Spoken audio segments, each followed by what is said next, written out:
You are welcome to the channel Love Letter 67 जो मिलाए आपको अपनों से। वैसे राधिका और अरुण में न जाने किस बात की उलझन चल रही है। जहां दोनों एक दूसरे को पहले समझा करते थे, वहीं आज छोटी छोटी बातों पर नाराज हो जाते हैं। कारण शायद एक दूसरे को अब टेक फॉर ग्रांटेड लेना। Hi, this is me your host and दोस्त आरजे शेल और आप सुन रहे हैं यूट्यूब चैनल लव लेटर 67 जो मिलाए आपको अपनों से।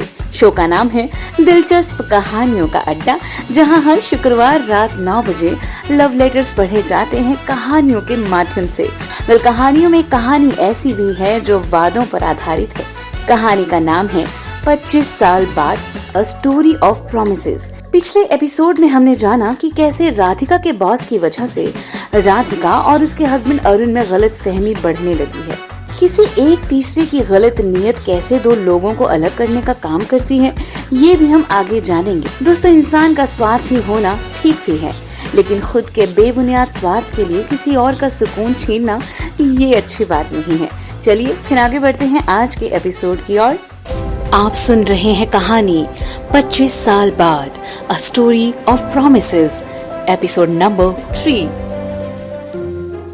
तो राधिका और अरुण की 24वीं शादी की सालगिरह को 6 महीने गुजर गए हैं और इन्हीं 6 महीनों में दोनों के दरमियान काफी गलत फहमियों ने जगह बना ली है, जिसका अभी दोनों को खास अंदाजा तो नहीं है, लेकिन कुछ कुछ लग रहा है।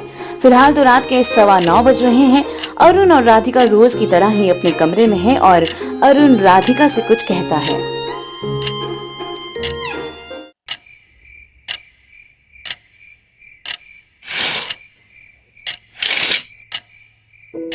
हाँ मम्मा, ठीक है, यहाँ पर सब ठीक है।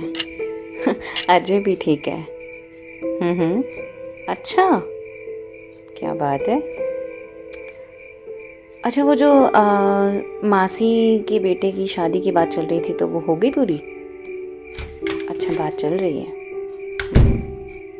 राधिका जी, एक मिनट मम्मा, मैं आपको बाद में फ़ोन करती हूँ। वो अजय के पापा यानी अरुण जी आ गए हैं।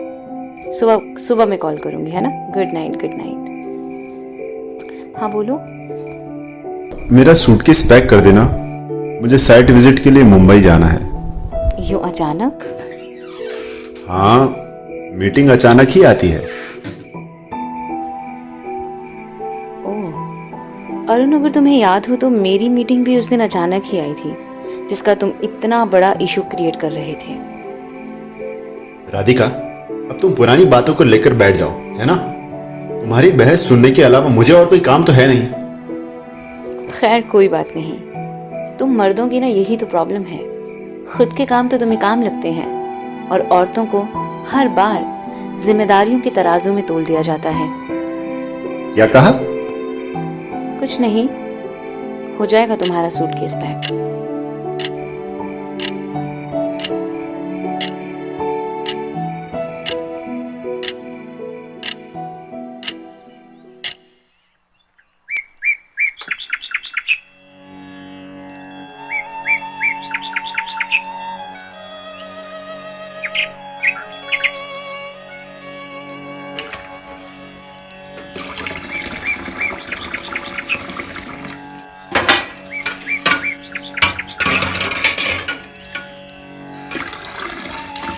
बड़े बुजुर्ग ऐसे नहीं कहते कि सुबह जल्दी उठना चाहिए। सुबह जल्दी उठकर बाहर का नज़ारा देखकर जो सुकून मिलता है, वो पूरे दिन में कहाँ मिलता है। चिड़ियों की चहचहाने की आवाज़, हल्का सा म्यूजिक और ये चाय का कप, बाकी काम बाद में।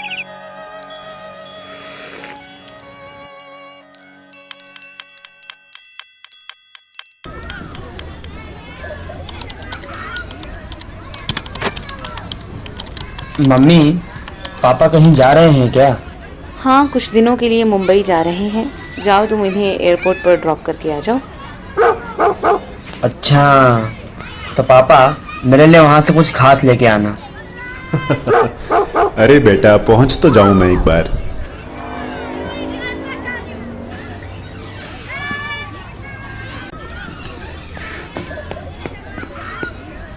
अच्छा, ये लो बेटा, रास्ते में भूख लगे तो खा लेना, आलू की सब्जी है, पूड़ी है, अचार है और थोड़े से थेपले भी रख दिए हैं। ठीक है? अरे माँ, मैं ट्रेन से नहीं जा रहा हूँ, एरोप्लेन से जा रहा हूँ।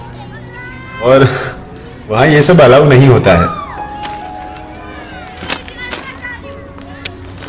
बेटा पहुंचकर फोन कर देना। ओके मम्मा, बाय पापा। अच्छा, अब मैं निकलता हूँ, पहुँच के कॉल करूँगा। चलो पापा चलते हैं। राधिका, अपना ख्याल रखना। और हाँ, आई लव यू।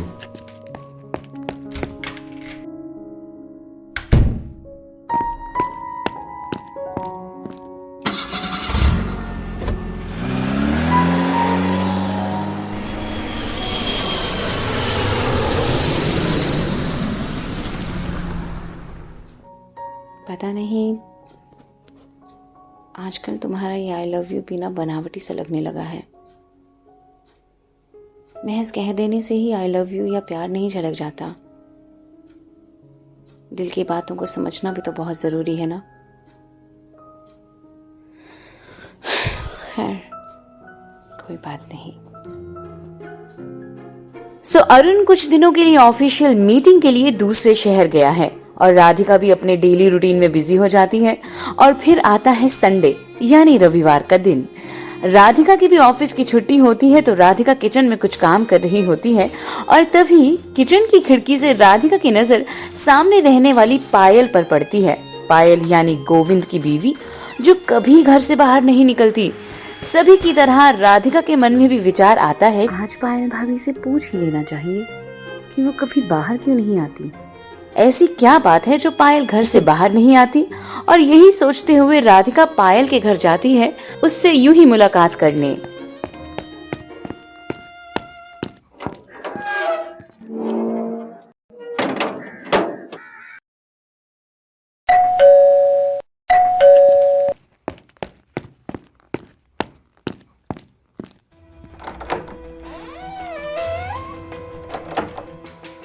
राधिका भाभी जी, आप?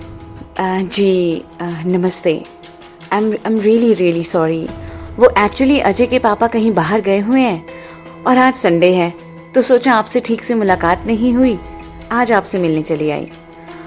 आपको कोई प्रॉब्लम तो नहीं है ना? नहीं तो आइए। जी, गोविंद भाई साहब नहीं दिखाई दे रहे, वो घर पर नहीं है?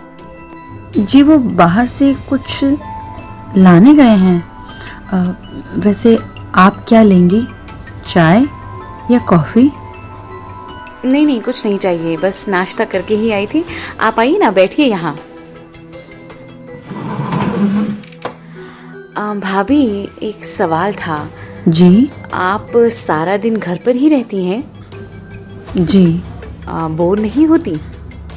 दी, आप तो जानती हैं ना, घर के काम ही इतने होते हैं कि बोर होने का टाइम ही नहीं मिलता। एक बात कहूँ आपसे, मुझे आप ना खुश सी नहीं लगती। कई बार आपको खिड़की के पास खड़े देखा, लेकिन घर से बाहर कभी नहीं देखा। ऐसा क्यों? और आप मुझ पर भरोसा कर सकती हैं। आप जो भी बात है मुझे बता सकती हैं। वो मैं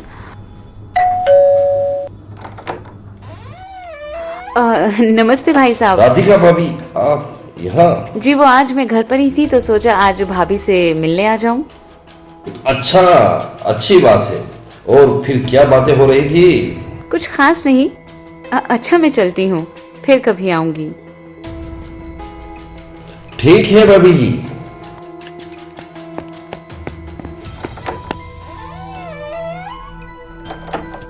पायल, बात सुनो, इनसे ज्यादा बात करने की जरूरत नहीं है। अपने काम से मतलब रखो तुम बस। जी समझ गई। मुझे कुछ ठीक नहीं लग रहा। गोविंद भाई साहब जो बाहर से दिखाई देते हैं वो असल में है ही नहीं, वरना इतने सालों से कोई अपनी बीवी को घर से बाहर ही ना निकलने दे। ये कैसे हो सकता है? कोई ऐसी बात तो जरूर है जो हम सोसाइटी वालों को नहीं पता। कहीं ऐसा तो नहीं कि पायल भाभी किसी खास मुश्किल में है और हेल्पलेस फील कर रही हूं? मुझे कुछ तो पता लगाना चाहिए।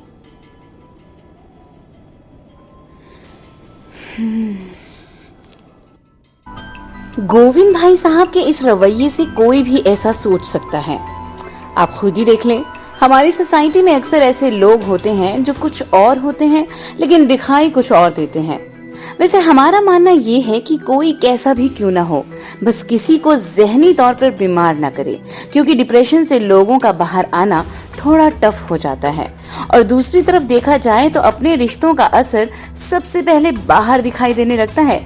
जैसे राधिका के जेठ और जेठानी संजीवनी को लगने लगा है राधिका और अरुण के बीच कुछ उलझन चल रही है। सुनिए, हाँ बोलो। आपको नहीं लगता कि राधिका और अरुण आपस में कुछ उलझे से हैं? वैसे मैंने गौर तो नहीं किया, लेकिन कभी कभी लगता तो है। पता नहीं क्या टेंशन चल रही है दोनों के बीच। संजू, तुम राधिका की बड़ी बहन जैसी हो, उससे बात करके देखो। हाँ जी, मैं भी वही सोच रही हूँ। अच्छा चलो आप खाना खा लो, मैं राधिका से बाद में बात करती हूँ। अच्छा ठीक है। हमें पूरा यकीन है कि आप हमारी इस बात से जरूर सहमत होंगे कि जब परिवार में सब एक दूसरे की फीलिंग्स को समझने की कोशिश करते हैं, घर को घर बनाए रखने की कोशिश करते हैं, तो उस घर को कोई नहीं तोड़ सकता। संजीवनी यानी राधिका की जेठानी, वो एक हाउसवाइफ है, लेकिन इसके बावजूद राधिका को वो अपनी छोटी बहन जैसा प्यार करती है। सुनने में थोड़ा सा अजीब लगा होगा, जेठानी देवरानी में इतना प्यार लेकिन ऐसा कई फैमिलीज में सच भी तो हो सकता है ना। चलिए वक्त निकाल कर संजीवनी राधिका से बात कर ही लेगी, लेकिन ये क्या, सुभाष जो राधिका का बॉस है, वो आखिर क्या प्लानिंग कर रहा है राधिका और अरुण को अलग करने की? आइए सुनते हैं। फाइल कहाँ रख दी है? यही तो थी, ये रही। दे आती हूँ ताकि काम जल्दी से खत्म हो जाए।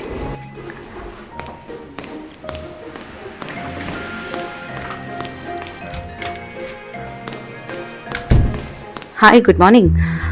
ये वर्मा ग्रुप ऑफ इंडस्ट्रीज के कुछ पैटर्न्स हैं, आप उसे देख लीजिए एक बार।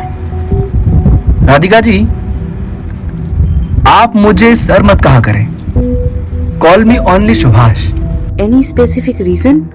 नहीं, लेकिन आप उम्र में मुझसे बड़ी है इसलिए। But I don't mind calling you sir. लेकिन नाउ एक्सक्यूज मी प्लीज।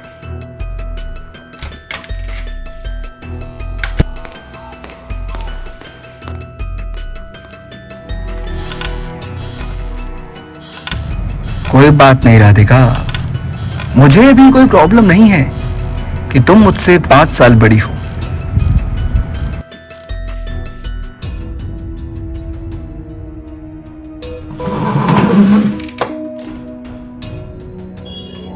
हाय राधिका, कैसी हो? ओह हाय प्रीति। क्या हुआ? सब ठीक है ना? हाँ बस सब ठीक ही है। अरे बताओ ना, क्या हुआ? चलो बताओ। कुछ नहीं यार, घर की टेंशन्स खत्म नहीं होती और यहाँ पर ये सुभाष सर कहते मुझे सर मत बोला करो। भला ये भी कोई बात है? वैसे एक बात बताऊं? हाँ? मुझे लगता है कि वो भी तुम्हें पसंद करती है, और पता है ये मैंने कई बार नोटिस किया। अरे ऐसा कुछ नहीं है। नहीं, तुम भी ना कुछ भी नहीं, मुझे ऐसा लगता है तो मैंने बता दिया। सोचेंगे। फिलहाल तो वक्त हो चला है घर निकलने का, चलते हैं, है ना? चलो ठीक है, चलते हैं। सोचेंगे इस बारे में। बाय।